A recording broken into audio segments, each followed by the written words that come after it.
우리가 잘 아는 일본의 그리스도인으로서 노벨 문학상을 탄 미우라 아야코 여사가 있습니다. 무엇보다도 이분은 아멘을 잘하는 분으로 알려져 있는데, 사실 이분은 녹록지 않은 인생을 살았던 분입니다. 안타깝게도 13년 동안을 결핵성 척추염, 대상포진, 직장암, 파킨슨병 등의 난치병과 싸우면서 대부분을 병상에서 보냈습니다. 그럼에도 그녀는 저의 병으로 잃게 된 것은 오직 건강뿐인데 오히려 그것으로 인해 참 신앙을 갖게 되어서 감사합니다라는 간증을 했습니다. 그렇기 때문에 그녀는 오랜 병상 생활에서도 많은 신앙의 글로 많은 불신자들에게 복음을 전했고, 무엇보다도 아멘 신앙을 생활화할 수 있었던 것입니다. 잠시 그분의 말을 옮겨봅니다.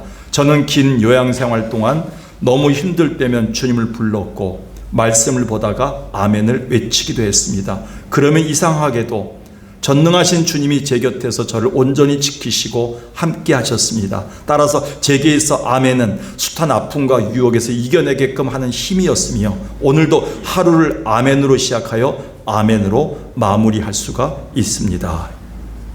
그렇습니다.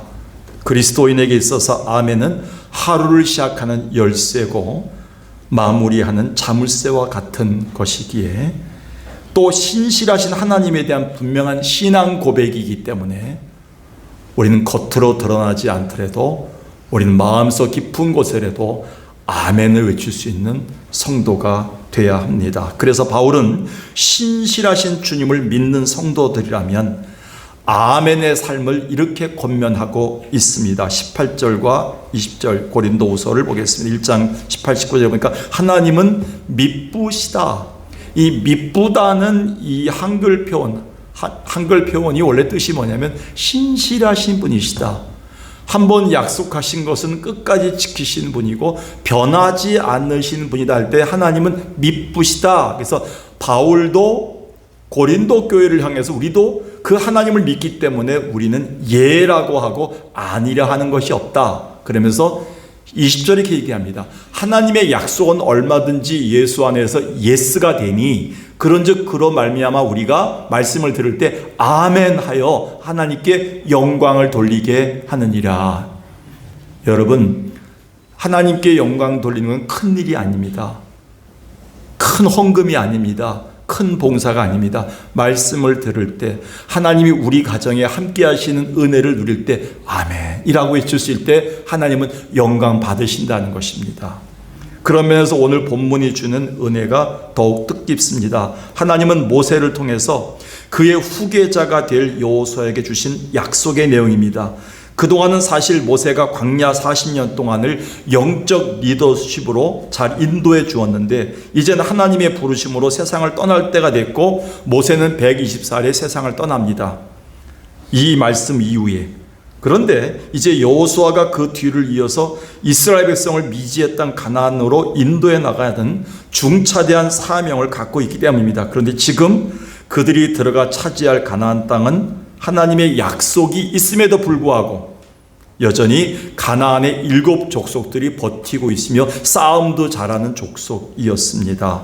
그렇기 때문에 이스라엘 백성과 여호수아에게는 불안과 걱정이 잔뜩 엄습하고 있는 상황이었습니다.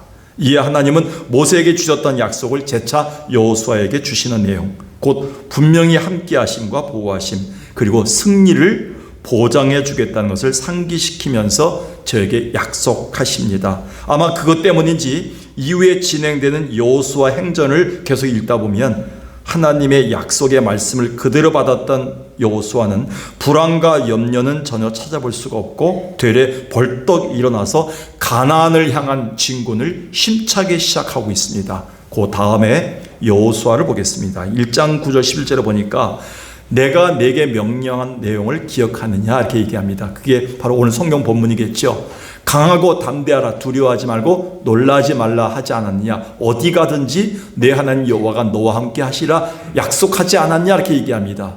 근데 10절에 보니까 이것 때문에 여호수아가 백성의 관리들에게 명령하여 이르되 3일 뒤에 우리가 가나안 땅으로 진군할 것이다. 양식을 준비하라면서 벌떡 일어나서 자기 백성들에게 군사로 나갈 준비를 하라는 것을 얘기하는 장면이 나옵니다. 저는 이 장면을 보면서 앞에 보십시오. 9절 하나님의 말씀과 10절 사이에는 아멘이 생략되었지, 그러나 실제 볼 때 이 여호수아는 아멘 하고 벌떡 일어났다는 뜻입니다. 이거는 이만큼 아멘의 신앙은 우리의 삶을 완전히 뒤집어 엎는 역전 신앙을 가져오는 우리 성도들의 단어입니다. 사실 이것은 그 무엇보다도 여호수아의 아멘 신앙이라고 봅니다. 곧 하나님이 자기에게 주신 약속에 대한 분명한 확신과 믿음, 그리고 승리에 대해서 그렇게 될 줄로 믿습니다 라는 I agree 라는 뜻의 개념이 바로 아멘이라는 뜻입니다. 신약 성경에는 진실로라는 말로 번역되어 있습니다. 그래서 예수님이 아멘 하면서 말씀하셨고, 그 아멘의 말씀을 듣는 성도들도, 제자들도 아멘으로 화답했던 것입니다. 그러니까 우리는 잘 모르지만 우리의 삶 전체는 아멘 신앙이 있을 때만이 극복해 나갈 수 있음을 보여준 것입니다. 지금 우리는 어느 때보다도 이 세상에서 아멘을 말아야 할 때를 살고 있습니다. 본문 들어가서, 그렇다면 오늘 우리가 이 세상 안에서 아멘을 말해야 하는 이유는 무엇일까요? 잘 정리하셔야 됩니다. 이번 주 금요일 날부터 다시 저희 교회가 말씀 학교가 시작되고 있지만, 여러분들이 정리해야 될 것 중에 하나가 자녀들이나 주변의 불신자 친구들이나 불신자 세상에서 여러분들에게 물을 때 성도들이 왜 아멘 하는데 아멘을 왜 해야 되냐 이렇게 물으면 세 가지를 정리할 수가 있어야 됩니다. 첫 번째 읽어볼까요? 시작. 오늘도 주님의 신실한 인도하심이 있기 때문이다. 첫 번째, 두 번째, 세 번째 대지 얘기할 때 그 한자가 들어간 내용들을 기억하십시오. 우리가 아멘을 말해야 될 이유는 뭐냐면 주님의 신실하신 인도하심이 있기 때문입니다. 우리는 자주 이런 말을 듣습니다. 하나님보다 앞서지 말아라. 무슨 의미인가요? 사실 이것은 우리가 유한하고 너무 연약하기 때문에, 그러므로 우리 스스로는 이렇게 막막한 세상에서 제대로 된 길잡이나 나침반이 될 수 없기 때문에 참 지혜로우시며 전능하신 하나님께 우리 앞길을 모두 맡겨야만 최종 목적지에 도달할 수 있다는 신앙의 철칙을 말합니다. 그래서 하나님보다 앞서지 말란 것은 성도의 성공의 비결입니다. 근데 감정이 앞선다거나 말을 많이 한다거나 남의 얘기할 때 막 치고 들어가서 말을 한다거나 남의 말을 끊는 사람들의 특성을 보면 하나님보다 앞서가는 경향이 많아요. 우리는 하나님보다 앞서가지 말라는 이 철칙을 굉장히 중요하게 생각하게 됩니다. 그러기에 하나님은 여호수아와 백성들에게 아주 완벽한 보호하심을 이렇게 약속하십니다. 오늘 8절에 보니까 그리하면 여호와 그가 내 앞에서 가실 것이다. 그래서 맨 마지막에 너는 두려워하지 말고 놀라지 말라. 우리가 왜 두려워하지 말고 놀라지 말아야 됩니까? 어떤 사건 앞에서 하나님이 앞서가서 처리해 줄 것이다. 이것이 창세기에 보면 하나님이 아브라함에게 약속하시면서 네 아들을 바쳐라 합니다. 근데 이 아브라함이 여호와 하나님 앞에 아들을 이삭을 바칠 때 여호와 이레라 했다라고 했는데, 여호와 이레란 뜻은 영어로는 He will take입니다. 하나님이 앞서가서 처리할 것이다. He will see란 말로 번역됩니다. 하나님이 보고 계시다. 하나님이 보고 있기 때문에 너보다 똑똑하신 하나님이 앞서가서 계속 보고 계셨던 하나님이 처리해 주실 것이다. 그게 여호와 이레 신앙입니다. 그러니까 우리는 변화무쌍합니다. 여러분 죄송합니다. 옆에 계신 권사님, 장로님, 집사님도 또 목회자도 꼭 변합니다. 늘 친구가 아니에요. 늘 내 동역자가 아닐 때가 많아요. 그리고 저희 어머니도 저희 아버지도 제 옆에 평생 지켜줄 줄 알았어요. 막내 아들. 근데 아버님 어머님이 떠나셨더라고요. 자, 그래서 고아가 된 지가 오래됐습니다. 우리 아버님 어머님이 절대 너를 떠나지 않고 너를 보호하겠다 하셨는데 매일 기도하겠다는 개척교회 하는데 돌아가셨어요. 너무 힘들었어요. 석광교회 오는 것도 모르시고 하셨어요. 근데 지금 보고 계시겠죠. 늘 영원한 변화무쌍하더라고 인간은. 그런데 우리 하나님은 신실하신 하나님이 우리에게 떠나지 않고 너를 보호해 주겠다, 너와 함께 하겠다, 내 길을 인도하겠다 이렇게 약속하셨다는, 그때 우리는 어떻게 해야 된다고요? 아멘. 다 같이 아멘. 그러니까 아멘이 나오는다는 거예요. 그래서 예배 드릴 때, 기도할 때, 장로님 기도하실 때, 성가대가 찬양할 때 하나님이 나를 끝까지 보호하시겠다 이런 말이 나오면 아멘이 나오는 거예요. 오늘 우리는 아멘을 해야 될 이유, 변화무쌍한 우리와 같지 않고 신실하신 하나님이 앞서가셔서 인도하겠다는 약속이 됩니다. 이스라엘 백성들은 모세가 끝까지 지켜줄 줄 알았어요. 초월적인 선지자인 줄 알았어요. 안 죽을 줄 알았어요. 근데 모세가요 120살 되니까 하나님이 이렇게 얘기하는 거예요. 무리바 반석 사건을 하나님이 거론하면서 너는 여기서 끝내라. 약속의 땅 들어가지 말아라.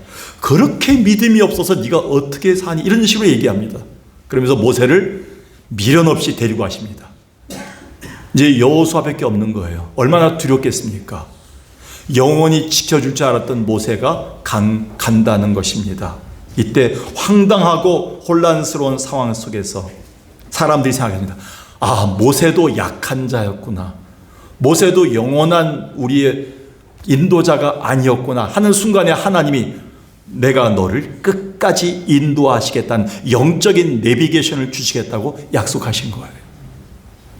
이 사실 앞에 아멘이 나왔다는 거예요.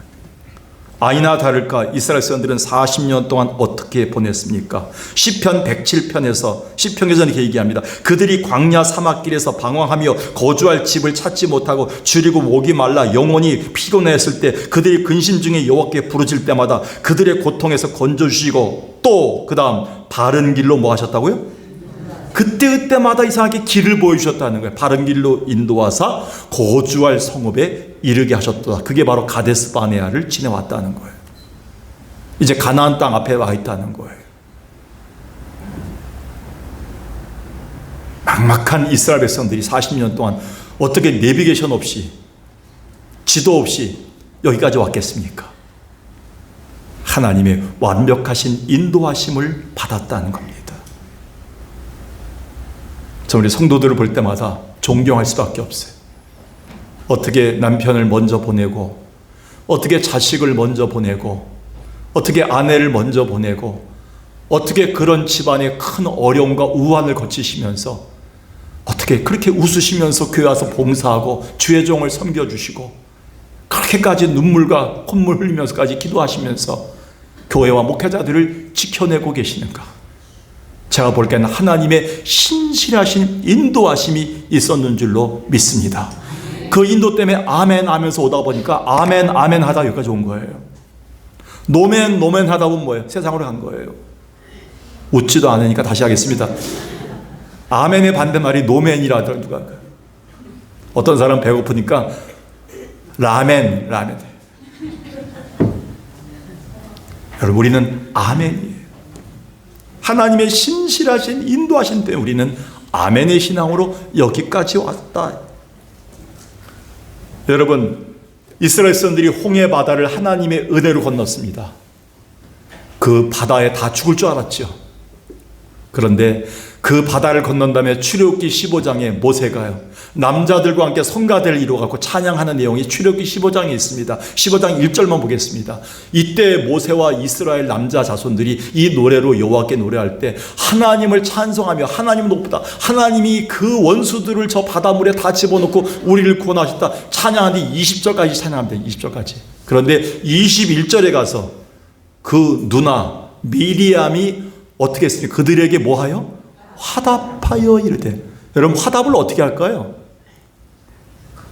화답을 옛날부터 어떻게 했을까요? 아멘.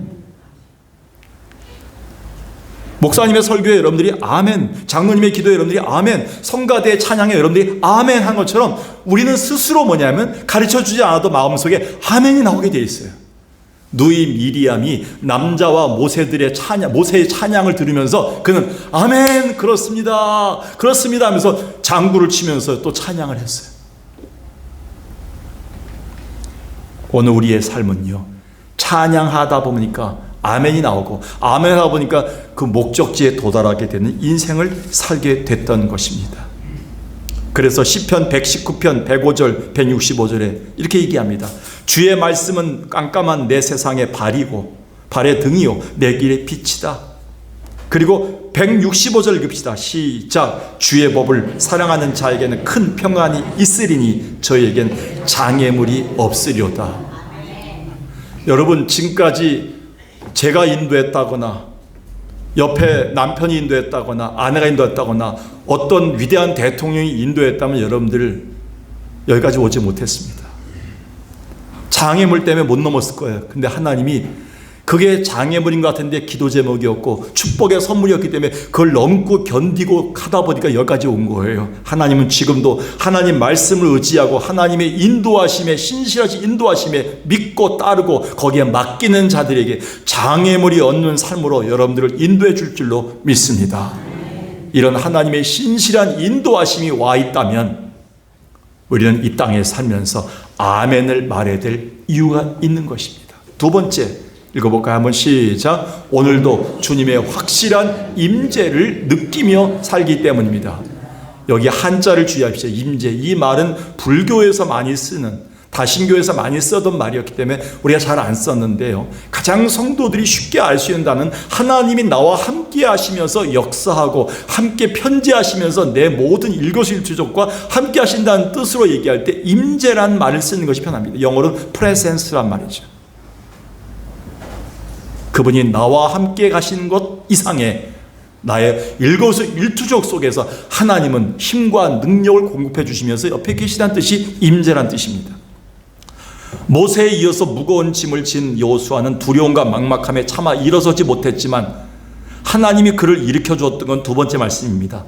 전능하신 주님이 함께 하신다는 임재 약속 때문입니다. 8절 다시 보겠습니다. 너와 함께 하사 너를 떠나지 아니하겠다. 그냥 앞에 가시겠다만 얘기한 것이 아니라 가시다가 사라진 게 아니라 너와 함께 하사 너를 떠나지 아니하겠다. 이에 여호수아는 그동안의 출애굽 여정을 모세 옆에서 같이 하면서 그 누구보다 인간의 연약함에서 오는 배신을 많이 당했던 사람 중에 하나가 모세와 여호수아입니다. 상처를 많이 경험해, 사람을 통한 상처를 많이 경험했던 자가 모세였고 그 다음에 여호수아였습니다. 이러한 전능자 하나님의 분명한 인도뿐 아니라 영원한 임재 앞에서 이 상처가 회복되면서 아멘으로 벌떡 일어나게 된 게 여호수아입니다.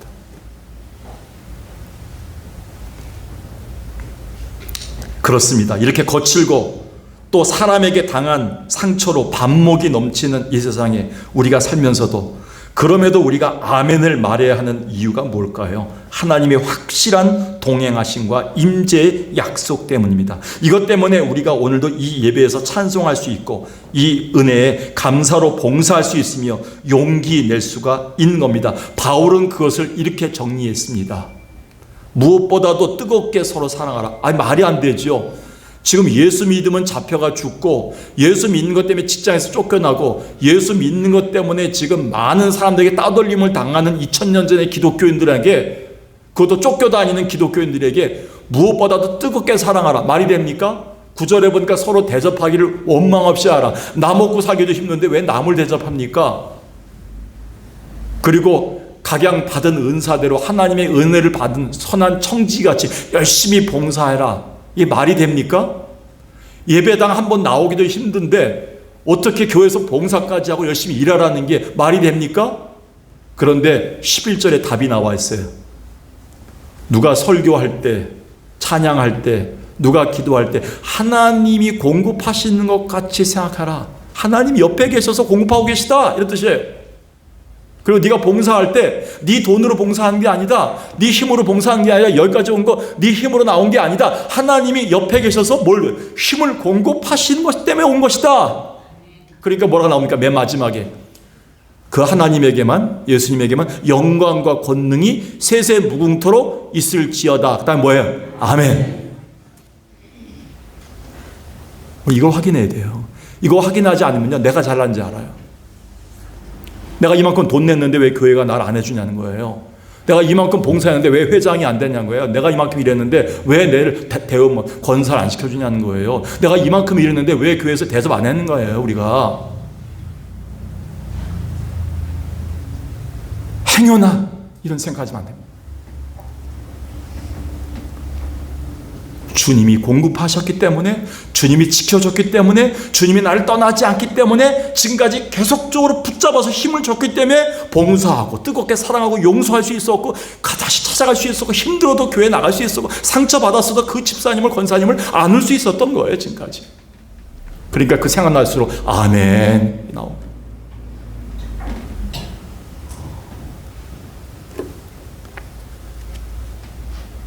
그래서 야곱은 하란 땅을 향해 기약 없는 나그네 길, 망명길을 떠날 때 처음에 막막함으로 죽고 싶었겠지요. 하나님이 그곳 베델에서 주신 곧 너를 떠나지 아니하는 약속의 말씀이 없었다면 아마 야곱은 거기서 끝났을 겁니다. 베델에서. 근데 하나님이 밤중에 주셨던, 잠결에 주셨던 이 약속의 말씀에 아멘으로 화답하고 그 갈 길을 담대히 가서 승리하고 돌아온 거예요. 창세기 28장 15절 봅시다. 그는 잠결에 하나님이 이렇게 얘기합니다. 내가 너와 함께 있어. 이게 중요해요. 내가 어디를 가든지 지키며. 이게 안 되더라고요. 어디를 가든 지킨다는 거. 제가 서울 남서울교회에서 봉사할 때 칼기 사고가 있었습니다. 그때 90이 넘으신 어머니가 계속적으로 밤새 새벽이나 밤이나 그 집 앞에 나가서 계속 아들이 돌아오기만을 기다리고 있어요. 그 아들 장로님은 괌에 갔다가 칼기 사고로 돌아오지 못했습니다. 그 어머니는 계속 아들이 돌아올 때까지 곡기를 끊으셨어요. 어머니가 했던 얘기가 지금도 기억해요. 권사님, 내가 내 아들 하나 지켜주지 못하는데 살 이유가 없다. 우리가 우리 자녀들 못 지키더라고요. 근데 하나님이 야곱에게 어디 가든지 지켜주겠다. 그리고 내게 허락한 것을 다 이룰 때까지 내가 너를 떠나지 않겠다. 이 말에 야곱은 아멘 하고 일어나서요. 갈 길을 갔어요. 그리고 이렇게 얘기합니다. The Lord is here. 하나님은 여기 계시는구나. 여기서 나를 힘을 주시고 나와 함께 계시고 나를 붙들고 계시는구나.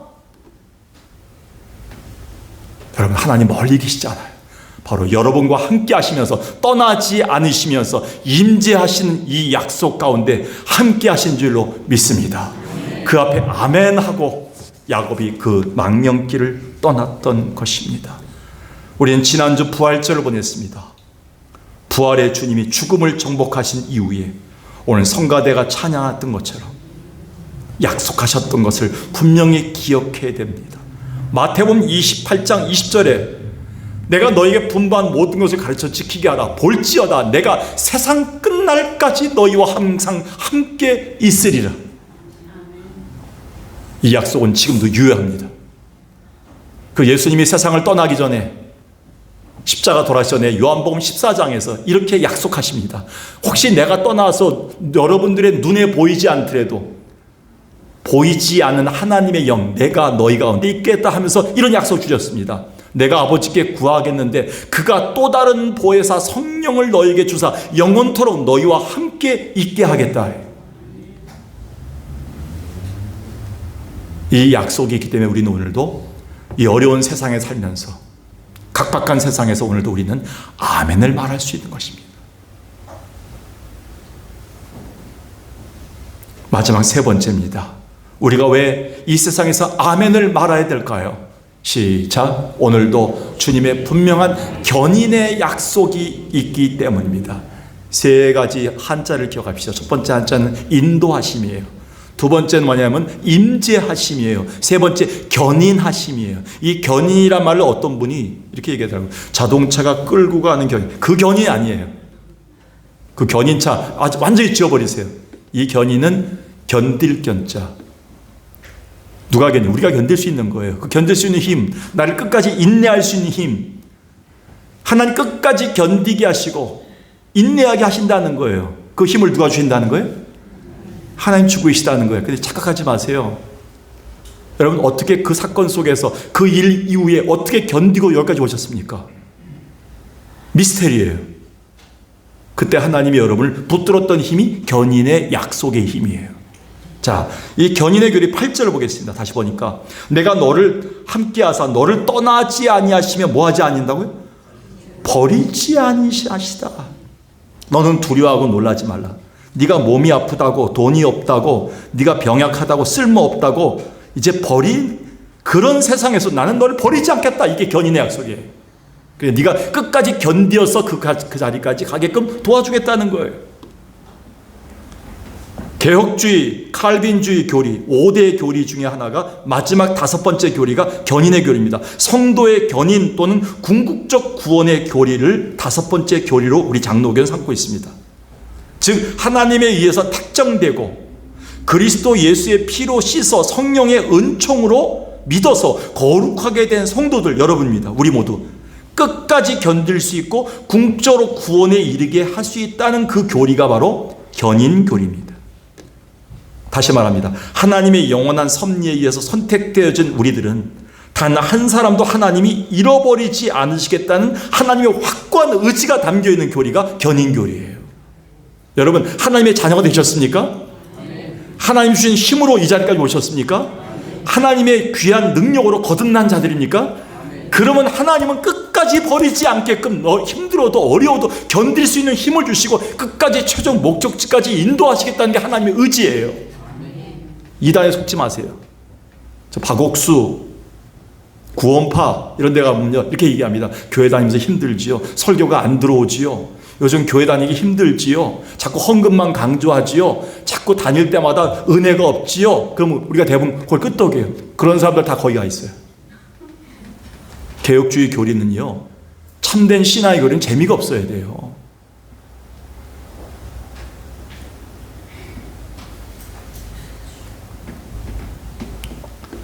거기서 얘기합니다. 네가 거듭나지 않아서 그래. 구원받지 않아서 그래. 넌 지금 천국 백성이 아직 안 됐어. 네가 헛되게 믿은 거야. 우리 한번 믿어봐. 박옥수 목사님의 말씀 좀 믿어봐. 거듭남의 비밀 좀 믿어봐. 속지 마십시오. 한 번 구원받은 자들, 한 번 성령의 인침받은 자들, 한 번 하나님의 자녀가 된 자들은 끝까지 하나님이 보호하시겠다는 게 하나님의 약속이에요. 속지 마세요. 어디 가세요. 그래서 요한복음 10장에 예수님이 이렇게 약속하십니다. 내가 그들에게 영생을 주노니 영원히 멸망하지 아니할 것이요 또 그들을 내 손에서 빼앗을 자가 없느니라. 왜 하나님 손에서 빼앗을 자 없습니까? 세상에서 여러분이 힘들게 하는 것들을 보면 다 하나님보다 다 작은 것들이에요. 사탄 마귀, 돈, 명예, 권력, 오해, 갈등, 핍박 이런 것들 다 뭐예요? 하나님 크신 하나님보다 다 작고요. 하나님이 다 이길 수 있어요. 29절 그들을 주신 내 아버지는 만물보다 크심에 아무도 아버지 손에서 빼앗을 수가 없느니라. 하나님이 여러분 한번 붙잡아 주시면 안고 있으면 빼앗아갈 자가 없다는 거예요. 건들지 말라는 거예요. 하나님께서. 이걸 믿을 때마다 아멘이 자꾸 나올 수밖에 없어요. 그래서 죄악으로 인해 심판받아서 거의 소망이 없던 이스라엘 백성들에게 하나님 아버지의 확실한 약속을 붙잡도록 주셨던 말씀이 바로 이사야를 통한 메시아의 약속입니다. 이사야 41장 9절 17절을 보세요. 내가 땅 끝에서부터 너를 붙들겠고 땅 모퉁이에서부터 너를 부르고 너를 택하고 싫어하여 버리지 아니하노라. 17절에 보니까요. 물이 없어 갈증으로 그들의 혀가 마를 때 나 여호와가 그들에게 응답하겠고 나 이스라엘 하나님이 그들을 버리지 아니할 것이다. 여기서 끝나지 않았어요. 49장에 와서 이렇게 얘기합니다. 14절 15절 오직 시온이 이르기를 여호와께서 나를 버리시며 주께서 나를 잊으셨다 하였거니와. 이렇게 주변 사람들이 얘기해. 자꾸 너 하나님 너를 잊어버렸어. 교회가 너를 잊어버렸어. 그런데 여인이 어찌 그 젖 물린 자식을 잊겠으며 자기 태에서 난 아들을 긍휼히 여기지 않겠느냐. 혹시 엄마들은 그런 걸 잊어버릴지라도 나는 너를 잊지 아니하리라. 하나님 그렇게 얘기했어요. 우리 어머니가 치매 초기가 오고 나중에 병상에 계시니까 내가 누구냐고 물어보시더라고요. 우리 아버님도 맨 처음에 내가 누구냐고 물어보시더라고요. 그때 마음이 아프더라고요. 근데 우리 하나님은 한 번도 나에게 그렇게 말씀하시지 않고 아들아 네가 목회하고 있는 거 알고 있다. 그 아픈 것도 알고 있다. 내가 네 옆에 있다. 버리지 않겠다. 이 하나님의 견인이 있는 한, 하나님이 절대 여러분을 놓치지 않는 한, 여러분 주 안에서 아멘을 외치시기 바라겠어요. 언젠가 저거 소개했던 책인데요, 20세기 선교사 중에 가장 위대한 선교사로 소문이 난 스탠리 존스 목사님이 쓰신 하나님의 예스라는 책이 있습니다. 이 스탠리 존스는 인도에서 50년 동안 선교하다가 주님 나라 가신 분입니다. 근데 그는 안타깝게도 1971년 87세의 나이에 뇌졸중으로 쓰러집니다. 고향으로 돌아가게 합니다. 미국 보스턴 고향으로 가서 거기서 여생을 마치라고 그를 보냅니다. 존스는 아직 의식이 조금 남아있을 때 의사와 간호사에게 이렇게 부탁했습니다. 내가 아침에 잠에서 깨면 듣든지 안 듣든지 간에 나를 대신해서 이렇게 명령해 주십시오. 스탠리 존스야, 나사렛 예수 이름으로 명하노니 일어나라. 근데 그 이튿날부터 반신반의했던 간호사들과 의사들이 아침에 스탠리 존스가 눈을 뜨면 듣든지 안 듣든지 간에 스탠리 존스야, 나사렛 예수 이름으로 명하노니 일어나라 라고 외쳤습니다. 그런데 놀랍게도 어느 시간이 지난 어느 날 스탠리 존스는 그 명령에 아멘으로 화답하며 벌떡 일어났습니다. 그리고 그는 움직일 만큼 회복이 되어 휠체어를 타고 다시 인도 히말리아로 가서 아슈람 세계 선교대회에서 설교할 수 있는 은혜를 주셨습니다. 그리고 남은 생애를 아멘의 믿음으로 살다가 1973년 1월에 평생을 사랑했던 인도 땅에서 하나님의 부르심을 받고 아멘 하면서 떠났습니다. 우리도 한번 옆에 계신 분들한테 이 축복을 해볼까요? 그냥 영혼 없이 인사하지 마시고요, 붙들고 권사님, 장로님, 집사님 하면서 집사님, 장로님, 나사렛 예수 이름으로 일어나 힘을 내세요 한번 인사합시다. 예. 예. 나사렛 예수 이름으로 장로님 일어나 힘을 내세요. 예. 한 번 더 다른 사람한테 인사합시다. 부끄러워하지 말고 권사님, 집사님, 자 시작. 나사렛 예수 이름으로 일어나서 고치세요. 예. 예.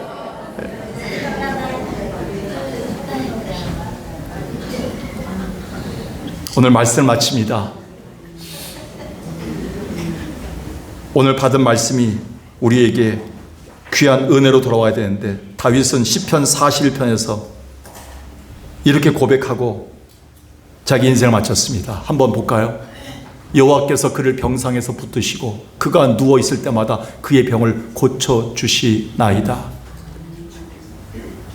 주께서 나를 온전한 중에 붙드시고 영원한 주 앞에 세우시리로다. 13절 다 같이 시작. 이스라엘 하나님 여호와를 영원부터 영원까지 송축할지로다. 어떻게 했습니까? 아멘, 아멘 이렇게 나옵니다. 하나님은 다윗의 기도를 들으시고 함께 하시면서 그에게 힘을 주시면서 끝까지 붙들어 주시면서 그를 고쳐주셨습니다. 그때 다윗은 아멘, 아멘 하면서 마쳤습니다. 오늘 여러분, 우리가 아멘 해야 될 이유가 뭘까요? 주님의 뭐가 있어요? 신실하신 인도하심이 와 있기 때문에 그렇습니다. 오늘도 주님의 확실한 임재를 느끼며 살기 때문에 그렇습니다. 오늘도 주님의 분명한 견인의 약속이 있기 때문에 아멘 해야 될 이유가 있습니다. 네.